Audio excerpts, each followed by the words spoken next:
TIFU by accidentally revealing my long-term affair to my husband during a poorly timed phone call. I maintained an affair for 3 years. My husband worked long hours. I felt neglected. I met a man at a conference. We connected instantly. The affair started subtly. It became a routine. We met twice a week. We went to lunch. We went to his apartment. The excitement was addictive. My husband remained oblivious. I felt guilty sometimes. I rationalized it. He did not give me attention. I deserved happiness. The guilt grew over time. I started having trouble sleeping. I would lie awake thinking about my husband. He seemed happy. I wondered if I should end the affair. I also considered telling him the truth. I did not want to hurt him. I also did not want to live a lie. I decided to continue the affair for now. I told myself I would figure it out later. The logistics became more complicated. I worried about getting caught. I had to be careful about my schedule. I made excuses to my husband. I told him I was working late. I said I was going out with friends. He never questioned me. I started taking extra precautions. I created email accounts. I used different passwords. I deleted messages immediately. I even bought a separate phone. I only used it to contact my lover. My lover and I used burner phones to communicate. This prevented my husband from seeing any suspicious texts or calls on my regular phone bill. I was careful. I cleared my browser history. I used cash for our dates. I thought I had covered all bases. One day, my husband worked from home. This was rare. I had arranged to meet my lover for lunch. I told my husband I was meeting a friend. He did not suspect a thing. I left the house. I drove to the restaurant. My lover was already there. I felt a little guilty leaving my husband at home. I pushed it aside. I focused on the lunch ahead. I arrived at the restaurant parking lot. I saw my lover's car. I double-checked my appearance in the rearview mirror. I smoothed my hair. I reapplied lipstick. I got out of the car. I walked inside. He stood up when he saw me. He smiled. I smiled back. We hugged. We sat down at our usual table. The waitress came over. We ordered drinks. I ordered a salad. He ordered a sandwich. We waited for our food. We sipped our drinks. We talked about work. We talked about the weather. We avoided the real topic. The food arrived. We ate in silence for a few minutes. Then, he reached across the table. He took my hand. He looked into my eyes. I felt my heart race. I knew what was coming. I also wanted it. We ate lunch. We talked. We laughed. The conversation turned intimate. He told me how much he enjoyed our time together. I said I felt the same way. I mentioned my husband's work schedule. I said it made it easy for us to see each other. Suddenly, my regular phone rang. I glanced at the caller ID. It was my husband. I panicked slightly. I answered the phone. I tried to sound normal. I didn't expect him to call me at work. We usually text during the day if we need something. A phone call usually means something is wrong or needs immediate attention. I stepped into an empty office nearby so I could talk without being overheard. My heart was beating fast. I was worried something had happened to our son at school. Or maybe there was an issue with one of our parents. I took a deep breath before saying hello. I needed to remain calm and find out what was going on before I jumped to conclusions. He sounded a little stressed. He asked if I had a minute to talk. I told him I did, but that I was at work. I asked him what was going on. He paused for a moment. Then he told me he had received a strange email. I asked him what the email said. He said it was from an unknown sender and contained some weird accusations. I frowned. I wanted to know what kind of accusations. Hey, I said, what's up? I wanted to ask you something about the grocery list, he said, but I can hear a lot of background noise. Where are you? I needed to pick up a few things, I explained. I thought I could get it done quickly. Now I regret it. I forgot how loud this place always is during lunch. The music is too loud, and everyone is talking. I can barely hear myself think. I hoped he would not press me for details about the list. I did not actually need anything from the store. I only said that to have a reason to call him. I wanted to talk about the thing we argued about last night. I was hoping we could smooth things over before he came home from work. It is difficult to explain things over text. I should have waited until tonight. I feel like I am making things worse by calling now. I'm at a cafe, I replied quickly. Meeting a friend, remember? My lover chuckled beside me. I froze. He knew my husband was on the phone. He thought it would be amusing to make a small sound. I had not muted the call. My husband definitely heard him. I panicked. I had to say something to cover it up. I blurted out the first thing that came to my head. I said I was watching television. I made a joke about a sitcom. I asked if he could hear it too. My lover was no longer laughing. He looked scared. I felt a wave of nausea. I should have ended things sooner. This situation was my fault. I made a huge mistake. Now my life was about to fall apart. My husband did not respond right away. I could hear him breathing. I wondered if he was thinking about what he had just heard. I considered ending the call. I thought about hanging up and pretending the connection dropped. I knew that would not work. He would call back immediately. I waited for him to speak. My heart was pounding in my chest. My hands were sweating. I gripped the phone tightly. There was a pause. A long, uncomfortable pause. Who's that? My husband asked. His voice was strained. Who's that? My husband asked. His voice was strained. I froze. I did not expect him to notice the other voices. I had been so careful to mute my microphone. I thought I had done a good job of hiding my calls. I guess I was wrong. My heart started to race. I knew I had to think fast. He was already suspicious of me. This would make it so much worse. I needed to say something believable. I had to find a way to defuse the situation. I did not want him to find out the truth. I was not ready to tell him. I took a deep breath to calm my nerves. I tried to act casual. I hoped he would not press me too hard. I needed to be convincing. If he knew I was lying, he would get angry. It was hard to think when I was this nervous. I wanted to change the subject. I wished he had not asked that question. I hated lying to him. It's just background noise, I said weakly. The cafe is busy. I stammered. I tried to come up with an explanation. It's just background noise, I said weakly. The cafe is busy. That didn't sound like background noise, he said. That sounded like a man laughing.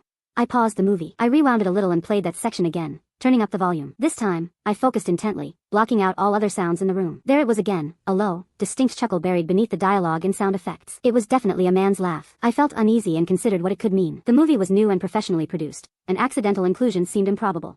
I thought about the possibility that someone had dubbed it in later. Maybe it was supposed to be funny. I decided I was probably overreacting. I tried to focus on the film, but the unsettling sound lingered in my thoughts. I tried to shrug it off. I took a deep breath, ready to continue watching. My lover, oblivious to the impending disaster, smirked.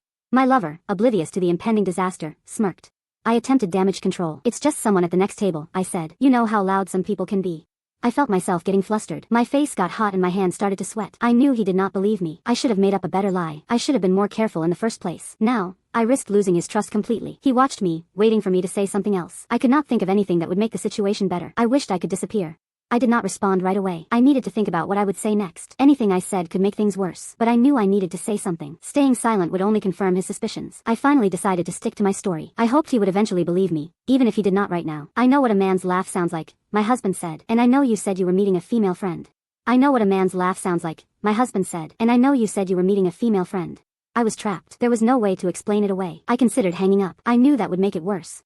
I felt my heart pounding. I could hear the blood rushing in my ears. My hands were shaking. I wanted to disappear. I needed to say something. I tried to think of an excuse. Nothing came to mind. I had to face this.